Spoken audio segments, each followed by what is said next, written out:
জুলাই যোদ্ধাদের দায়মুক্তি শিরোনামে পোস্টে আসিফ নজরুল লেখেন, জুলাই যোদ্ধারা জীবনবাজি রেখে দেশকে ফ্যাসিস্ট শাসন থেকে মুক্ত করেছিল। অবশ্যই তাদের দায়মুক্তির অধিকার রয়েছে। জুলাই গণ অভ্যুত্থানকালে ফ্যাসিস্ট শেখ হাসিনার খুনিদের বিরুদ্ধে তারা যে প্রতিরোধমূলক কার্যক্রম করেছিল, সেজন্য তাদের দায়মুক্তি দিয়ে আইন প্রণয়নের প্রয়োজনও রয়েছে। এ ধরনের আইন প্রণয়ন সম্পূর্ণ বৈধ। আরব বসন্ত বা সমসাময়িক কালে বিপ্লব বা গণ অভ্যুত্থানে জনধিকৃত সরকারগুলোর পতনের পর বিভিন্ন দেশে এ ধরনের দায়মুক্তির আইন রয়েছে। বাংলাদেশের সংবিধানের ৪৬ অনুচ্ছেদে দায়মুক্তির আইনের বৈধতা রয়েছে এবং ১৯৭৩ সালে মহান মুক্তিযুদ্ধের পর মুক্তিযোদ্ধাদের জন্য দায়মুক্তি আইন হয়েছিল।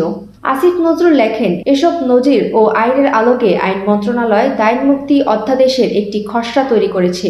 ইনশাআল্লাহ আগামী উপদেষ্টা মণ্ডলীর বৈঠকে অনুমোদনের জন্য তা উপস্থাপন করা হবে। জুলাইকে নিরাপদ রাখা আমাদের পবিত্র দায়িত্ব। সুমাইয়া ফারাজি, দৈনিক আর নিউজ।